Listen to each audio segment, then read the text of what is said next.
Bom, caros amigos do arquivo, hoje temos esse painel muito especial com figuras importantes e grandes amigos também para falar dos 40 anos do fim da Rede Tupi. Esse vídeo está sendo gravado no dia 17, a estreia dele é no dia 18 de julho, exatamente quando a Rede Tupi deixou de existir. Teve a sua última transmissão em rede nacional. Bom, hoje nós temos aqui Humberto Mesquita, Maurício Sticer, José Vitor Hack e Reinaldo Maximiano. Nós hoje vamos falar não só apenas do fim da Rede Tupi, a gente vai falar da sua história e do seu legado na história da televisão. E antes de iniciar essa live, como eu disse, a gente está gravando essa live hoje no dia 17 de julho, e é um dia muito triste, pois perdemos José Paulo de Andrade, uma das maiores vozes do rádio e também do jornalismo televisivo brasileiro, e a gente deixa aqui nossa homenagem, nossos sentimentos aos familiares, aos amigos. Humberto foi um amigo, trabalhou junto com José Paulo de Andrade, e também a todos os ouvintes que escutaram por muitos anos o Pulo do Gato, Jornal Gente, enfim. Fica aqui a nossa homenagem a esse grande profissional que nos deixou hoje. Bom, para iniciar esse painel, Humberto, primeiramente, muito obrigado por ter aceito o convite, e eu gostaria das suas primeiras palavras aqui no nosso painel. Obrigado.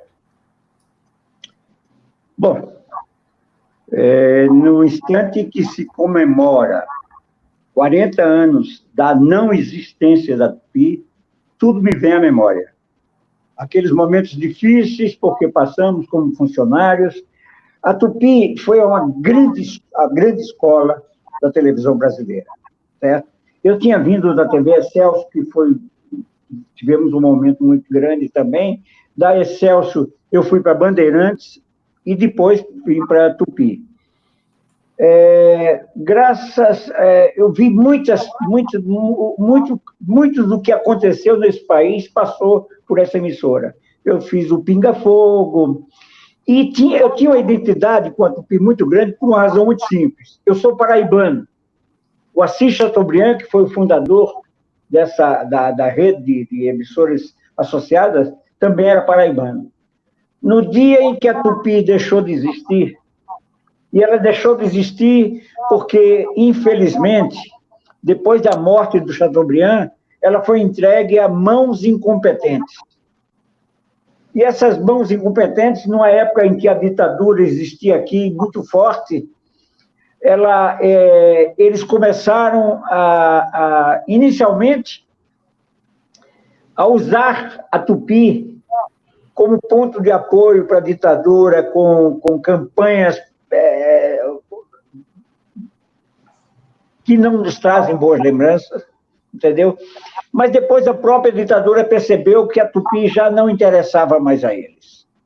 Interessava a outra emissora que deu suporte para o golpe, aliás, deu suporte para todos os golpes nesse país. E a Tupi deixou de ter verbas e foi caindo, né, na incompetência dos seus diretores, e chegou a um final quando nós funcionários, estávamos com um atraso de pagamento de 4 meses. Nós estávamos já... Não, 4 não. Nós estávamos em maio e não tínhamos recebido o 13º. Aí já tínhamos feito algumas paradas para tentar resolver a situação, mas chegamos a um momento crucial, que foi o fim da Tupi. Um fim triste. Por enquanto é isso. Perfeito, Humberto. Muito obrigado. E para nós é uma honra ter você aqui, porque você não só apenas é a história da Tupi, a história também da TV. Então, Humberto, muito obrigado. Bom, Maurício Sticer, colunista do UOL da Folha. Antes de tudo, muito obrigado. Muito importante ter a sua presença aqui nesse painel. Eu também queria suas primeiras palavras nesse início de painel. Obrigado, Sticer. Imagina, Fábio, é um prazer participar. Acho, eu louvo o esforço de quem tenta preservar a memória da TV, no que inclui aí o seu trabalho. E, como eu te disse ao aceitar o convite, acho que eu tenho muito mais a ouvir aqui de vocês, sobretudo do Humberto, essa testemunha, famosa testemunha ocular da história, como se dizia naquela época, né? E que escreveu Greve de Fome, né? O livro da Tupi que documenta essa saga na reta final da Tupi. Mas eu posso aqui falar um pouquinho sobre o que eu já li, o que eu já estudei sobre esse processo, um pouco sobre também sobre o Chateaubriand versus Roberto Marinho, que eu acho que é um bom assunto, que o Humberto já pincelou aí na fala dele, que eu acho que é um bom assunto para a gente falar. Posso te falar um pouquinho sobre Silvio Santos, como que o Silvio Santos herdou, entre aspas, um pedaço da Tupi. E, enfim, estou aqui à disposição de vocês, se puder ajudar a tornar esse debate legal e agradável. E parabéns pela iniciativa de fazer, de lembrar, né, de querer conversar sobre esse assunto. É isso, estou aqui à disposição de vocês. Obrigado, Stécer. É muito bom e muito bacana ter você aqui com a gente. Bom, passo agora a palavra ao José Vitor Hack, um amigo, e gostaria que você falasse, o Hack também foi uma das pessoas aqui, junto com o Reinaldo, que idealizou esse painel. Também tenho muito que agradecer ao Hack, não só pela amizade, mas por toda a ajuda também ao canal, ao arquivo. Hack, suas palavras e muito obrigado. Imagina, eu que agradeço a oportunidade de estar participando junto a vocês e dizer o seguinte, eu nasci praticamente um ano depois do fechamento da Tupi. Eu não tenho a experiência prática de assistir a Tupi. Só que quem cresceu vendo o SBT, a Manchete e várias outras emissoras que absorveram os talentos da Tupi e que souberam, de certa forma, utilizar bem o legado que ela deixou, tem a Tupi dentro de si. Não é à toa que aquele empresário Paulo Abreu, quando foi formar a rede de rádio dele, ele usou o nome Tupi, que é um nome muito forte, significa pioneirismo, e tem a simbologia, né? É um nome muito forte, por ser um nome do povo originário desse país. O Chateaubriand foi muito feliz quando ele escolheu esse nome, é um nome que significa muito para o povo em amplo espectro. Então, eu agradeço a presença do Humberto, do Maurício, o coleguismo de vocês dois, de juntos a gente estar relembrando essa história, que é essencial. Isso é cultura, isso é a história do nosso país.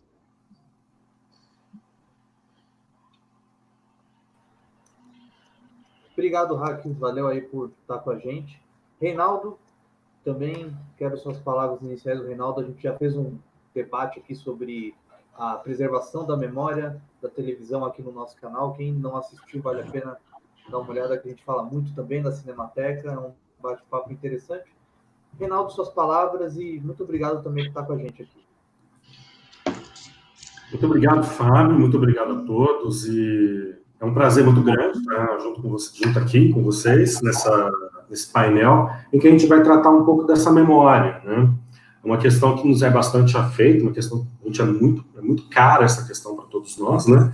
Nós já fizemos uma live a respeito da preservação da memória e esses desafios, né? Nós não temos lá muita vocação para a preservação. E esse painel, essa nossa conversa hoje, ela nasce muito em função de algumas pessoas, de alguns profissionais que têm ali por atividade divulgar, publicar vídeos de diferentes momentos da história da televisão, né? A gente está aqui com o Fábio Marquezin, que tem o arquivo Marquezin, que resgata essas questões para a gente, né? Recupera esses arquivos, né? E tantos outros, né? Que alimentam ali uma coisa que, para nós, né? Eu sou professor, né? Sou jornalista e trabalho especificamente com televisão, né? Tenho que me dedicar à pesquisa de televisão. E para nós é bastante complicado, porque a gente sempre tem que lidar com condições reais de acesso. Então, assim, como que a gente pode fazer pesquisa e ter condições reais de acesso se não existe material disponível para pesquisa, para memória, para formação de novos profissionais do jornalismo ou da dramaturgia, né? Então, acho que é uma grande... falar de 40 anos do fim de uma emissora, o Humberto já deu essa grande chave de leitura para a gente, 40 anos de um esquecimento, 40 anos em que as nossas questões mais fundamentais de povo, né, e o Hack também traz a questão do nome, né, Tupi. Então, assim, as coisas mais fundamentais nossas estão postas em cena, né, principalmente o nosso esquecimento, o esquecimento dos feitos que a gente tanto celebrou em algum momento da história e que praticamente são apagados, como uma fita, grava-se por cima.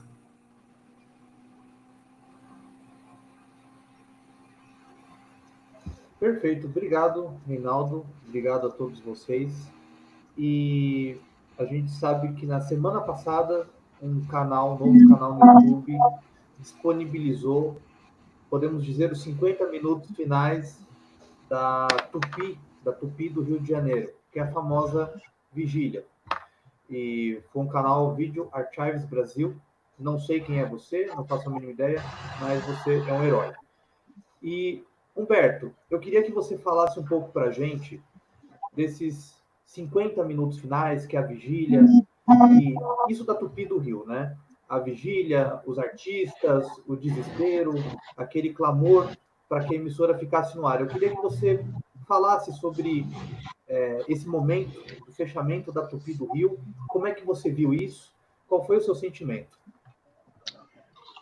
Olha, tem muita história para ser contada, certo? Agora há pouco, acho que o Maurício falou de Silvio Santos. Eu tenho um fato que eu vou contar mais para frente para vocês, envolvendo o Silvio Santos, que muita gente, quase ninguém sabe, não conhece, certo? Como ele ganhou esse canal de TV, certo? Mas aqueles últimos dias foram angustiantes para todo mundo, todos, no Rio, São Paulo, em Minas, no Pará, em Pernambuco. As emissoras associadas estavam sofrendo muito, os funcionários nós estávamos com salários atrasados, entrávamos em greve para tentar receber salário, a TV Tupi buscava o governo do estado para conseguir verbas, buscava o governo federal para conseguir verbas, as verbas chegavam e nem chegavam, já chegavam fatiadas, porque essa cultura de corrupção no Brasil é muito grande e não deixa não aconteceu também com a Tupi. Então, é muito complicado esse momento, esse dia em que tivemos na rede Tupi de televisão. Fizemos... virar o seu telefone. Entramos no sindicato dos radialistas, buscando um caminho para salvar a Tupi. Buscamos algumas empresas que nos procuravam, cada uma, mas, no fim, todas elas tinham outro interesse. O funcionário... A greve que levou ao fim da Tupi aconteceu de forma inusitada. Nós estávamos em sinal de alerta. Até que um dia, a TV Tupi, um dos seus diretores associados, conseguiu uma verba do governo de São Paulo para pagar os salários, os nossos salários. Salário, veja bem, do 13º, estava em maio, mas eles iam pagar um mês de salário. Muito bem. Nós nos deslocamos no dia 1º, 2 de maio, para uma agência do Bradesco, na 24 de maio. Na hora em que distribuíram aqueles cheques, o banco, aliás, fomos buscar os cheques, o banco informou que os cheques não tinham fundo. portanto, nós não podíamos receber. Tinha um rapaz chamado Ditinho, que estava lá na porta com um filho. Ele, nessa hora, ele teve um desmaio, caiu fulminado por um colapso cardíaco e morreu. Aquilo foi o estopim, que nós pegamos aquele companheiro, levamos o companheiro nas costas até o Sumaré. Uma igreja que ficava perto do Sumaré. Colocamos a igreja, o padre, desesperado, não sabia o que era, pensou que a gente quisesse um socorro, e no socorro não, porque o nosso companheiro tinha morrido. Foi ali que nós demos o grito e falamos, não tem mais o que esperar. Vamos sair, vamos buscar um caminho para Tupi. E o caminho que a gente queria era Tupi, era continuar com a Tupi. Mas aí outros interesses de outras emissoras entraram em jogo, e junto com isso a própria ditadura, certo? Na época era o Figueiredo, entende? E foi muito complicado, porque a partir daí nós ficamos em greve permanente no Sindicato dos Radialistas. O Alberto Freitas, na época, nos deu guarida, e nós fizemos do sindicato a nossa grande trincheira. Aí começamos a sair em passeatas. Na época era proibido, mas ninguém teve coragem de nos tirar das passeatas, impedir nossas passeatas, nós fizemos, até porque também conseguimos consolidar a greve como uma greve legal, que era uma coisa quase que impossível naquela época. A nossa greve foi legal.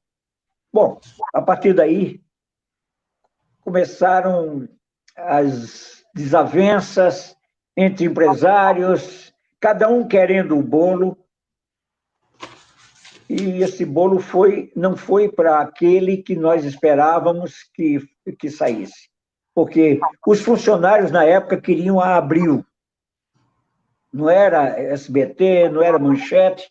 Aliás, o Silvio Santos mal participou das negociações que tivemos na época, certo? Porque os funcionários, através da nossa liderança, da liderança do sindicato, do Alberto Freitas, nós buscamos negociar para que alguém assumisse aquela dívida e passasse a gerir a TV Tupi.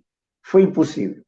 Os interesses eram grandes, a confusão era grande, todo mundo se metia no meio, o governo queria também botar o seu dedo, e no fundo, eles queriam entregar a rede de televisão ao Silvio Santos mesmo. Só que o Silvio não teve nenhuma participação conosco. É evidente. Eu não sei se eu devo parar aqui para a gente continuar a conversa ou se devo prosseguir. Porque daí para frente foi uma guerra sem fronteira. O Silvio Santos, sei lá, tinha uma pessoa chamada Deberval, que era um diretor dele, que tinha um contato muito forte com a esposa do Figueiredo. Era o Zé Renato. Para se entregar ao Silvio Rede. A pessoa que era próxima da dona Dulce. Eles que decidiram para o Silvio. Nós entramos com uma nova batalha, colocamos luto na frente do Sindicato dos Radialistas e começamos a marchar outra vez para impedir esse tipo de comportamento. Paramos aqui, o que é que eu continue? Posso fazer uma observação, Fábio? Se pudesse, talvez a gente... Queria fazer uma observação que eu acho que... Eu estou sem retorno. Você não está me ouvindo? Não está ouvindo, Humberto? Ele não está ouvindo.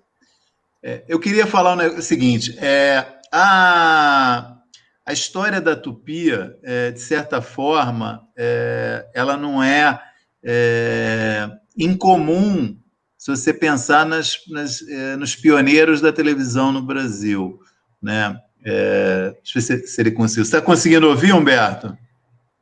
Não está ouvindo? Não está ouvindo? O que a gente faz? Eu acho que alguém ligou para o Humberto. Aí o Humberto ele vai ter que, tipo, sair, não sair do grupo, acho que ele tá no Chrome, né? Sai do Chrome e volta, porque eu acho que volta o áudio para ele. Acho que alguém ligou. Eu estou sem retorno, não tenho som da live. José Vitor, você não pode explicar para ele por WhatsApp o que ele tem que fazer? Sim, pode deixar. Tá. Enquanto Parece que ele foi interromper uma ligação. Dá um jeito.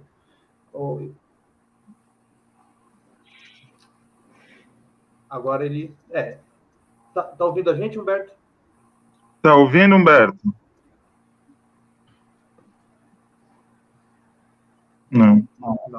Não, ele não está nos ouvindo.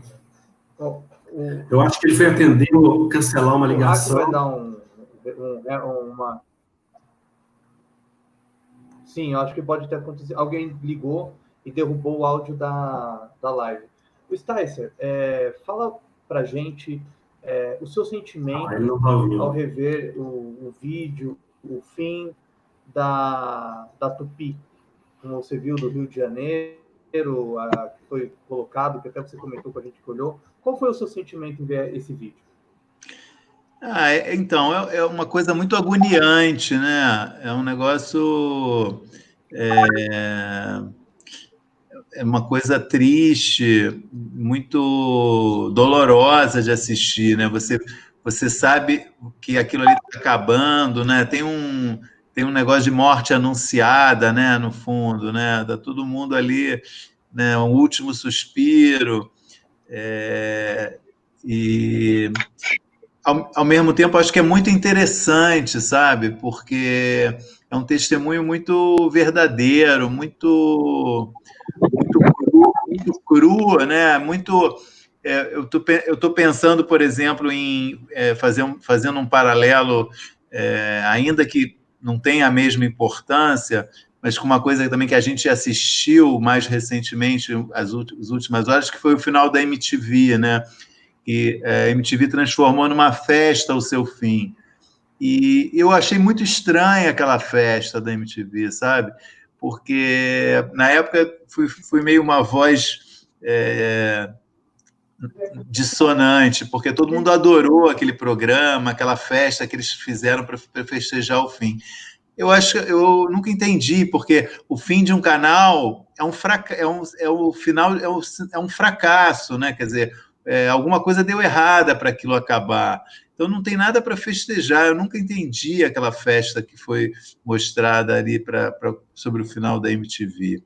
Então, assim, assistir aqueles 50 minutos finais da Tupi, eu acho que, além do valor histórico que eles têm, que esse vídeo tem, reforça justamente essa dor que é uma dor muito verdadeira de todo mundo que estava ali, de ver aquilo acabar. Né? É um negócio, acho muito, muito importante, assim, ter esse testemunho e ele ser tão duro, né, quanto é, né? É mais um funeral do que uma festa. Exato, mas é um funeral, né? Aquilo é um funeral.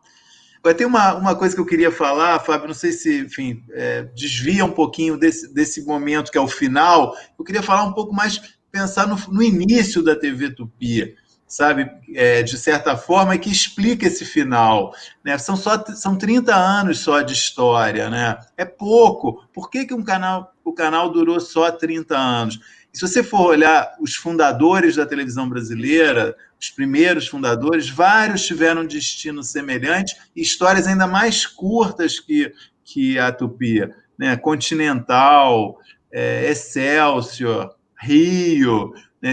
Emissoras que foram fundadas um pouco depois e que fracassaram também. Né? Eu tenho algumas hipóteses sobre isso. Né? Eu acho que, em alguns casos, foram TVs que foram criadas não com o objetivo fim de serem emissoras de televisão, mas foram criadas com objetivos outros, seja políticos, seja de promoção, né, seja enfim, não era o objetivo, acho que não havia uma noção tão clara do que era uma televisão, nem mesmo a Tupi. Né? Se você for lendo, por exemplo, a biografia do Fernando Moraes, né, eu acho incrível, o Chateau, um livro fantástico, você vai observar que a Tupi ela não tem tanta importância assim na história do Chateau quanto os jornais dele e a revista, lendo a biografia. De certa forma, eu acho que o Chateau não tratou a televisão como uma prioridade que ela deveria ser. Né? Acho que não sei se ele não tinha também essa compreensão. Embora ele tenha sido pioneiro, visionário, de ser o primeiro, né, querer fazer, foi nos Estados Unidos nos anos 40 ainda para aprender, trouxe a ideia, só a guerra que atrasou um pouco, senão a Tupi teria sido inaugurada talvez até antes de 1950, mas nunca deu aquilo, aquilo nunca parece ter sido assim uma coisa de prioridade dele, sabe? E aí tem uma coisa que eu acho muito engraçada, Humberto deve saber bem dessa história. No livro de memórias do João Loredo entrou na Tupi do Rio em 1951, que é o ano de criação da TV Tupi do Rio. E seguiu, é um dos pioneiros da TV Tupi, depois ele foi para a Globo, ele fez muita coisa na Globo, participou da criação do Fantástico, fez muito programa de humor também. Mas ele fala uma coisa, eu queria ler para vocês, porque eu acho isso um negócio tão forte, tão impressionante, que ele fala assim... Na verdade, ainda hoje, 49 anos desde o início da minha carreira, ele publicou esse livro no final dos anos 90. É difícil compreender como todos nós conseguimos trabalhar e sobreviver diante do caos que se transformava a nossa vida no momento de receber nossos salários. Sim, porque a Tupi foi a pioneira em tudo, inclusive no atraso de salários. É um fato incrível, mas as associadas nunca nos conseguiram pagar em dia, desde a sua inauguração até o dia 17 de julho de 1980. Eu acho isso tão impressionante. A pessoa trabalhou 30 anos numa empresa e dizer que nunca recebeu em dia. Você imagina o caos administrativo que era esse canal. Né? Isso eu acho que você podia falar um pouco, Beto. Eu acho isso tão forte, esse depoimento dele. Quer dizer, talvez tenha um ou outro mês recebido em dia, mas ele fez questão de registrar que ele trabalhou quase 30 anos e nunca recebeu em dia. Quer dizer, é um negócio muito impressionante, né? Quer dizer, uma empresa que não consegue pagar os salários dos seus profissionais em dia nunca. O que é isso, né? Eu tenho a impressão de que o problema da televisão brasileira, ela nasceu sempre com implicações políticas por trás, sempre. A TV Excelsior foi assim, a TV Excelsior quase que foi uma exceção quando ela nasceu, porque era um brinquedo que o Mário Wallace Simmons dava para o seu filho, o Olinho. Então, ele usava todo o dinheiro, toda a sua fortuna, para fazer uma grande televisão. Mas acontece o seguinte, que quando, no governo João Goulart, a TV Excelsior deu apoio ao Goulart, ela começou a se perder politicamente também, certo? E terminou indo para baixo. Ela e a Paner, que era outra empresa do Wallace, exato, né? A Paner do Brasil. Exato. A Excelsior era fantástica também. Muito bem. A Tupi, o que era? A Tupi vivia com pedindo dinheiro para os governos, vivia desse dinheiro, entende? E se você pensar bem, todas as outras, a Globo nasceu em cima do Time Life, entende? E para defender ideias políticas. Você veja a diferença, por exemplo, da televisão para o jornal. Os jornais, na minha época, pelo menos, nessa época, eles tinham a linha editorial, ok? Essa linha editorial, quem ditava era o dono do jornal. Mas acontece que eles não interferiam no noticiário. Existiam as colunas, e eu me lembro muito bem que eles defendiam os seus funcionários e diziam, eu vou... Quem cuida dos meus comunistas sou eu. Hoje, o noticiário de televisão, infelizmente, se você vê, não pode dar essa notícia não interessa a fulana, a Beltrano, e está sempre envolvido com política. A televisão brasileira teve um envolvimento político muito grande todas elas, todas as emissoras, entende? E é por isso que não tinha nenhuma razão, não fizeram televisão, fizeram um brinquedo para ajudar a política. Aí não podia ser diferente. Essa observação é bastante interessante, porque quando a gente olha alguns dados sobre a mídia e o controle da mídia hoje, o resultado que nós temos é de uma alta concentração. Né, de uma alta concentração na mão de determinados grupos empresariais, poucos grupos empresariais que coordenam determinadas empresas e suas filiadas, e também um aspecto tentacular desses grupos com grupos de denominações religiosas, que também defendem determinados parâmetros, tanto que o Brasil é considerado, aí tem um estudo do Repórteres Sem Fronteiras, que mostra isso com mais detalhes, inclusive metodológicos, de que o Brasil tem um dos piores cenários de diversidade na televisão. Então, assim, por conta desse aspecto que o Sticer colocou para a gente, né, parece que é da Gênese, parece que é uma matriz mesmo, algo que atravessa a história da nossa televisão, e disso que o Humberto colocou, que os interesses que ditam determinadas pautas, determinados assuntos, que entram e outros que não entram. Né? Então, nós temos um cenário brasileiro de concentração que é muito forte. É um núcleo muito duro de ser quebrado. É um dos piores cenários. Você veja que a concessão do emissor de televisão depende do presidente da República. Começa por aí. É a concessão. E ele pode caçar a concessão. Quando termina aquele prazo de 5 anos, ele pode caçar. Então, você veja que as emissoras estão nas mãos do mundo político, desse interesse político. Daqui a pouco eu vou contar para vocês um fato que ninguém conhece ainda, está nesse meu livro, no último livro que eu escrevi, Coisas que eu vi, entendeu? Envolvendo o Silvio Santos. E vou mostrar, muita gente na época não entendeu a minha posição em relação ao Silvio Santos. Eu posso contar já? Conta. Pode. Muito, Humberto. Só uma coisinha antes. Vamos segurar a audiência com esse assunto. A gente estava falando, né, Humberto? Eu tenho o seu livro aqui, né, Tupi, a Greve da Fome. Né, da Tupi, a Greve da Fome. O meu último é esse aqui, ó. A vigília, eu até gostaria Sim. E a gente quer um autógrafo em breve. Quando tudo isso passar, a gente quer um autógrafo seu também. Com o maior prazer. Tem uma parte aqui que você fala da vigília. Eu vou ler e eu queria que você comentasse uma parte bem curiosa. Havia desfile de pessoas chorando, isso na vigília da Tupi. Mulheres de funcionários implorando clemência ao governo. Foi, sem dúvida, um espetáculo comovedor, mas carregado também de uma profunda falta de consciência de classe. Se eles tivessem acompanhado de perto o nosso problema e se entrosado com a greve da Tupi de São Paulo, certamente não estariam chorando por algo que só os iria beneficiar. Humberto, como é que foi essa questão da Tupi de São Paulo com a Tupi de Rio, da Tupi do Rio? Ótimo. Como é que essa foi? pergunta é muito boa. O que nessa? Havia uma houve uma diferença. Um desentendimento. Houve uma diferença. O que aconteceu? A greve em São Paulo teve uma conotação, a greve no Rio teve outra.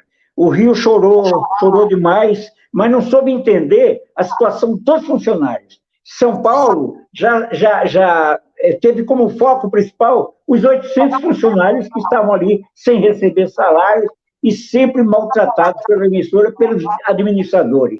Ninguém queria o fim da Tupi. Ninguém. Nenhum de nós. Agora, no Rio, eles não tiveram entrosamento conosco, eles tentavam fazer seu tipo de protesto bem diferente do nosso. Nós estávamos acampados, por exemplo, a greve de funcionários, quando nós fomos ao Palácio ao Planalto, e quando nós abrimos a greve de fome lá dentro do Salão Nobre do Palácio, não tinha um funcionário do Rio, eram todos de São Paulo. 83 funcionários, deitamos no Salão Nobre do Congresso e começamos uma greve de fome, entende? Então, não houve, infelizmente, não houve entrosamento entre os funcionários do Rio e os funcionários de São Paulo. Então, as coisas ficavam meio atabalhoadas, às vezes, porque o Rio dava um grito, mas era um grito que não ecoava tanto quanto o grito de São Paulo. Aqui nós tivemos mais... nós conseguimos aglutinar forças. No Rio, eles choraram muito pela perda da Tupi, pela perda do emprego, pelas dificuldades dos funcionários todos, mas nunca, em nenhum momento, houve um entrosamento entre São Paulo e Rio. E a gente tentava chamá-los, tentava convocá-los, e eles queriam fazer a greve do Rio, e aí do lado de cá ficou a greve de São Paulo. Só uma observação sobre isso, Humberto. Isso, de certa forma, também aparece na própria programação dos canais, quer dizer, o conceito de rede, que nunca houve no Brasil. Só foi haver esse conceito de rede a partir do final dos anos 60, com a implantação de satélites e tal, e com muita insistência do Boni, né? Tem um episódio que é maravilhoso dessa falta de sintonia entre os canais, que é a exibição da novela O Direito de Nascer, né? Que é de 1964, a TV Rio, no Rio, resolve fazer a novela e manda para a Record, que eram emissoras irmãs, né? TV Rio, TV Record. Em São Paulo, a TV Record fala, não, a gente não quer. E a TV Tupi de São Paulo faz O Direito de Nascer, e a TV Rio faz Direito de Nascer. Então, o Direito de Nascer dá audiência no Rio para um canal e dá audiência para um concorrente em São Paulo. A falta de conversa sempre existiu. Então, você falar a TV Tupi de São Paulo não conversar com a TV Tupi no Rio, na reta final, é um sintoma de uma coisa que já tinha, né? Não era novo, né? Essa falta de comunicação entre as diferentes TVs tupis, né? Eles não se somavam. Porque parece que nós tínhamos mesmo uma polarização entre São Paulo e Rio de Janeiro e uma concepção do que era essa emissora no Rio e o que era essa emissora em São Paulo. Como é que era essa organização? Como está esse disco, isso parece sintomático. Se isso se mostrou tão agudo na fase crepuscular da Tupi, como foi isso no curso desses 30 anos da emissora? Bom, eu não vivi 30 anos na Tupi, mas vivi certamente uns 8, 9 anos na Tupi, certo? Eu sempre senti essa diferença muito grande que existia, principalmente entre Rio e São Paulo, certo? Então, tinha uma época que São Paulo, que o centro de operação de jornalismo era em São Paulo. Mas aí, por questões comerciais, aí, de repente, Rio de Janeiro criava um outro tipo um outro comportamento, aí passava, não, nós vamos passar o jornalismo para o Rio de Janeiro. Aí começava aí. As coisas não tinham, não havia uma soma de participação, entende? Era muito isolado. Essa questão de rede nasceu mesmo bem depois, as redes de televisão. Mesmo quando eu comecei a trabalhar no SBT, ali já existia a rede. Mas na época da Tupi, existia assim, você fazia aqueles vídeos, mandava a cópia, mandava o vídeo para o Rio de Janeiro, para o avião, chegava lá, ia para o ar no dia seguinte, não tinha rede. Não, houve uma tentativa que foi aquele telecentro, se não me engano, é 1965, por aí, que até o Boni foi fazer isso na TV Tupi, e aí ele ficou um pouco tempo e falou, eles não querem fazer isso aqui, foi embora. Não. Existia uma guerra muito grande entre Rio e São Paulo. A grande verdade é essa. Guerra de vaidades, guerra de interesses políticos, vários interesses se chocavam ali. Não havia unidade. Não houve unidade. Quem disser que havia unidade está mentindo.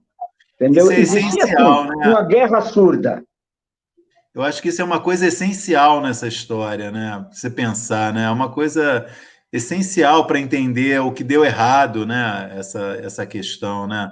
essa ideia dos associados serem vários núcleos, né? Diferentes grupos de poder, muita disputa. Tudo do mesmo dono. Tudo mesmo e o dono era o mesmo. Entendeu? São Paulo, o dono era Chateaubriand, era dono de tudo isso, certo? Mas cada um tinha uma linguagem diferente e cada um procurava se sobressair como se fosse o grande chefe. Essa questão existiu de uma forma muito forte. Humberto, você Oi. comentou sobre a questão da greve, a ida dos funcionários da Tupi até Brasília, né? Eu tenho uma matéria para passar para você. Para nós ainda, nós que estamos aqui dia 17, é um material inédito. Amanhã já vai estar disponível no YouTube, mas eu vou passar primeiro aqui para o Humberto, para todos nós vermos aqui, e também vou querer que o Humberto comente que é uma matéria do Jornal Nacional sobre a ida dos funcionários da Tupi até Brasília. Vou colocar aqui para exibir para vocês aqui. Certo. A ida para Brasília, isso você quer saber? Ele vai mostrar uma matéria do Jornal Nacional sobre isso. Ok.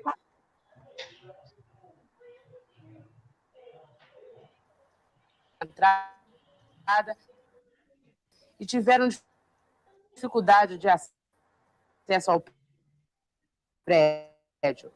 O presidente da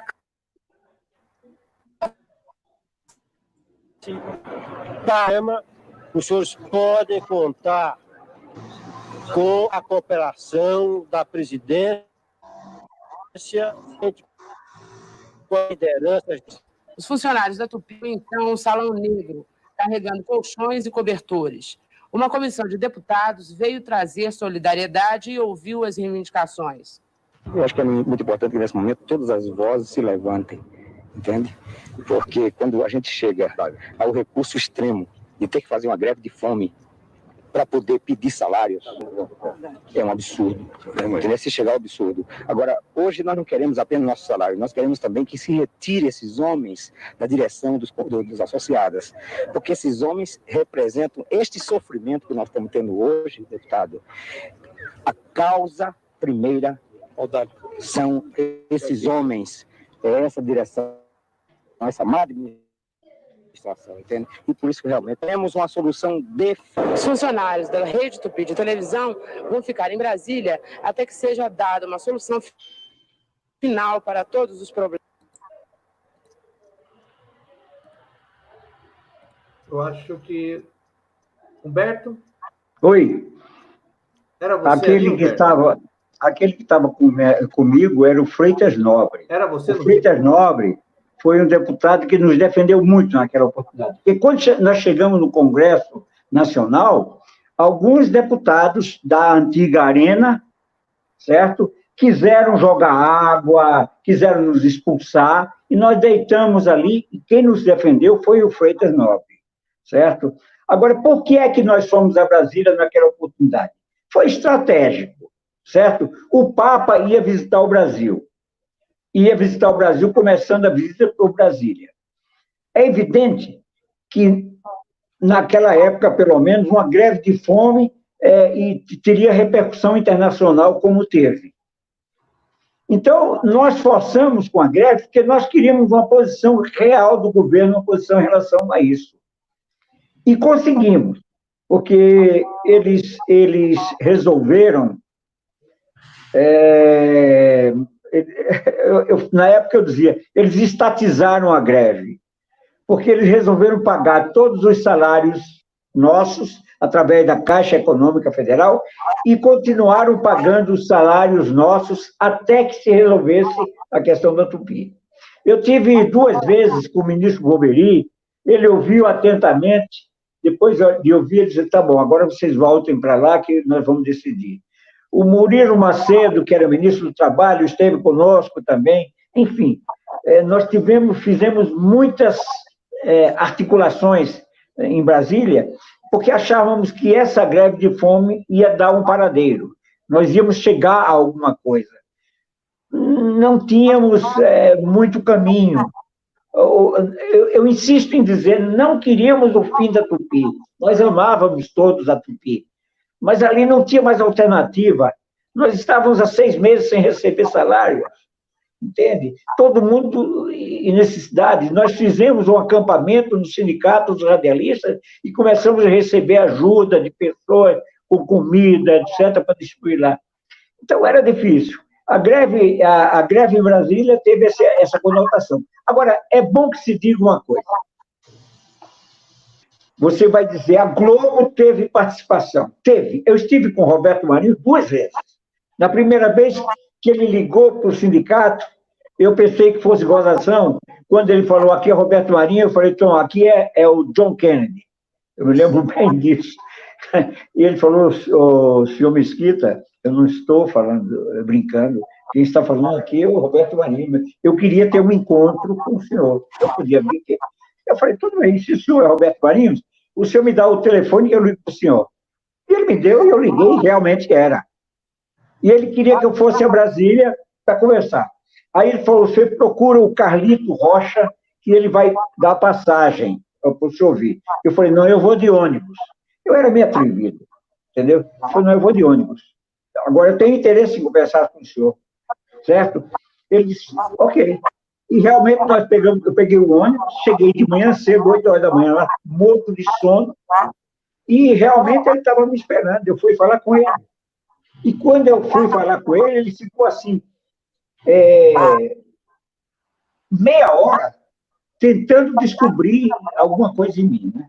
Ele já devia estar pensando, esse cara é comunista, vamos ver. Ok. E eu conversava o que interessava para a classe e para os funcionários. No final, ele chamou o Otto Lara Rezende, que era o imortal da Academia Brasileira de Letras, e foi o Otto que fez uma entrevista comigo para entrar na segunda página do jornal o Globo. Certo? Muito bem, depois que aí o Globo fez, a TV Globo, a Marília Gabriela me entrevistou, e foi logo depois de tudo isso é que nós fomos para Brasília para a greve de fome. Então, aconteceu todo um estopim que resultou no fim da Tupi. Só que o fim da Tupi era o início de uma nova safadeza federal, porque o Figueiredo queria dar a rede para o Silvio, e nós não queríamos. O resto eu conto daqui a pouco. Não é isso, Fábio? Bom, Hack, você quer falar, Reinaldo? Quero. Eu queria saber se o Humberto Mesquita ele consegue precisar para a gente quando foi essa matéria, a data, período. Meu Deus, deve ter sido... a greve estourou mesmo em maio. Foi o que eu imaginei. Deve ter sido em agosto, julho, agosto, quando houve esse chamamento, certo? E quando a Globo resolveu apoiar os grevistas. E nós sabíamos que o interesse deles era outro, mas não podíamos fazer nada. Naquela hora, nós tivemos que aceitar não o apoio, mas aceitar a divulgação do movimento, entende? Eu sabia, nós sabíamos. A Globo Então, merecia a nossa confiança, mas... Essa matéria que a gente assistiu, então, ela é anterior ao fechamento de São Paulo e Rio? É anterior. Essa matéria foi um pouquinho antes da visita do Papa. Aí o Papa ia visitar, eu não me lembro se foi julho, agosto, entendeu? E nós fizemos esse movimento exatamente que a gente lembrou disso. Vamos fazer antes da visita do Papa para ter repercussão internacional. E teve. Agora, precisar... O Fábio tem o meu livro aí, Tupi, a Greve da Fome, aí eu acho que no livro eu falo datas. Assim de cabeça eu não consigo me lembrar. Eu Um negócio queria interessante. que você falasse também. Ah, pode falar, Maurício, pode falar. Não, eu não sei, o Humberto mencionou o interesse da Globo. Tem uma coisa que eu descobri muito, que eu voltei a prestar atenção muito recentemente. Eu tinha lido isso muito atrás e não dei a importância, e pesquisando sobre o livro do Silvio Santos, isso reapareceu para mim. Uma informação que está no livro, na biografia do Roberto Marinho, escrita pelo Pedro Bial, que quando a TV Tupi quebrou e houve a concorrência, né, para ver quem ia ficar com os canais, eram 2 blocos de canais, né, tinham vários concorrentes, Abril, Jornal do Brasil, e Silvio Santos, e a Bloch, não lembro mais quem. A Globo ajudou a Bloch a fazer o projeto dela para tentar a concessão. Isso é uma coisa que eu acho bem curiosa desse processo. O candidato da Globo para conseguir, um dos candidatos para ganhar era o Roberto Marinho, era o Adolfo Bloch. Eu acho que isso está ligado ao fato que a Globo não queria nem que a Abril, nem que o Jornal do Brasil ganhassem os canais, né? Ela preferia, eu acho que fosse realmente o Silvio Santos e o Bloch que ganhasse os canais. Não, é isso aí. Isso não, na minha opinião, não corresponde à verdade por fatos que ocorreram depois. E que a Globo não queria ninguém, queria que acabasse a Tupi e ficasse. E eles diziam mesmo. O próprio Roberto Marinho disse: não há mercado para mais 2 redes de TV, como eles estão pensando. Isso na segunda vez que eu estive com ele. Não há mercado. E nós podemos garantir os empregos dos funcionários. Entendeu? E nós queríamos abertura de mercado, sim. Nós queríamos 2 redes de TV. Certo? Então, havia uma controvérsia. A Globo não queria, em hipótese alguma. E vou dizer mais. Quando o Silvio Santos ganhou a concessão, eles começaram a tentar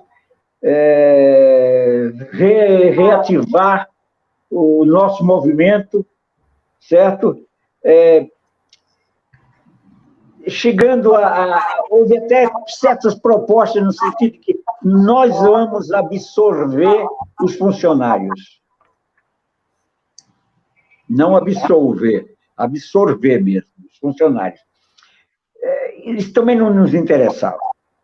Mas eu vou contar essa historinha agora, que vocês vão entender melhor essa questão. O Silvio Santos ganhou o canal de televisão. Ganhou o Silvio e ganhou o Bloch.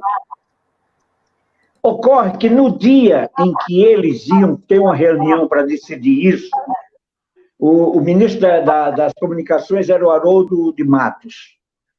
A secretária dele se chamava Cleide. Essa moça era uma moça fantástica que nos ajudava muito todas as vezes que nós tínhamos que ir ao Ministério das Comunicações. E essa moça, eu estava em Brasília, o Freitas não estava só eu. Essa moça ligou para mim e falou: Mesquita, eu vou te encontrar uma coisa. Eu vou ligar para você de outro telefone daqui a meia hora. Ele ligou não sei de onde e falou: olha, eles estão programando uma reunião amanhã, vai estar o Silvio Santos, vai estar o Bloch, os 2 Bloch, o Silvio Santos, Mário Albino, o ministro das Comunicações e uns representantes do Golbery. Eu falei: mas escuta, o que é que eles querem? Para que essa reunião? Eles vão anular essa licitação e vão fazer uma outra licitação onde os funcionários não terão mais, porque eles acham que vocês já ganharam muito espaço e estão fazendo o que bem entendem agora. Aí eu falei, a reunião ia ser na sexta-feira. Aí eu disse assim: você me faz um favor? Essa reunião vai ser aqui, 9h da manhã. Eu vou chegar no Ministério, e a gente sempre ia. Vou chegar no Ministério 8h30. Você me arruma um canto para eu ficar? Porque eu queria, de certa forma, saber o que estava acontecendo nessa reunião. Ela falou: olha, vai ser difícil só saber, você saber. Ela falou: você, mas não achou, não. Você saber tudo. Você vai ouvir alguma coisa e vai perceber que eles estão reunidos na sala. Mas não tem importância. eu é que vou escrever tudo que eles decidirem, eu vou escrever depois. Desculpe. Aí o que acontecia? Porque naquela época eles escreviam detalhes da reunião, passavam para a secretária datilografava e em seguida virava um documento. E eu fui para lá. Quando cheguei lá, me escondi atrás de um tapume, bem perto do local onde eles iam se reunir, e eu vi a chegada do Silvio Santos, eu vi a chegada do Bloch, e eles todos sorrindo, etc. Tá? E consegui descobrir, e depois comprovar, com o documento que a secretária pegou, jogou no lixo, e entrou o documento datilografado para eles assinarem, ela deixou no lixo, eu peguei e saí com ele e fui para fora. O que é que eles queriam fazer? Eles queriam realmente anular a licitação que foi feita, porque dava muitos benefícios aos funcionários, e depois, então, eles faziam uma nova licitação, onde os funcionários deixavam de existir. O problema dos funcionários era outro. Eles iam decidir o que fazer dali para frente. As duas novas redes de TV, que seriam as mesmas, certo? Muito bem. Quando eu peguei aquele documento e comecei a ler, eu liguei para o Freitas, falei, Freitas, nós estamos ferrados. Os caras se reuniram hoje e eu não sei, olha, nós não vamos ter mais direito a nada. Aqueles direitos que a gente tinha conquistado, eles vão anular. O Freitas, que gaguejava, ele falou, o que é que a gente pode fazer? Eu digo, eu vou fazer vou tomar uma decisão que pode ser perigosa para mim e para o movimento, mas eu vou tomar. Ok. Quando foi à noite, daquele mesmo dia, eu liguei do hotel para falar com uma pessoa chamada Mário Albino, que está vivo. E eu disse, doutor Mário, o negócio é o seguinte, hoje à tarde eu fui chamado no gabinete do ministro Robelino Couto Senhor.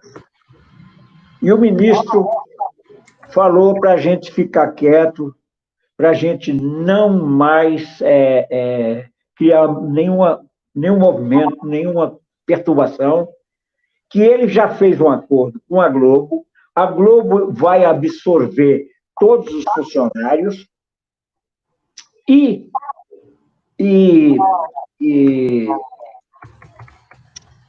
essa licitação vai ser cancelada.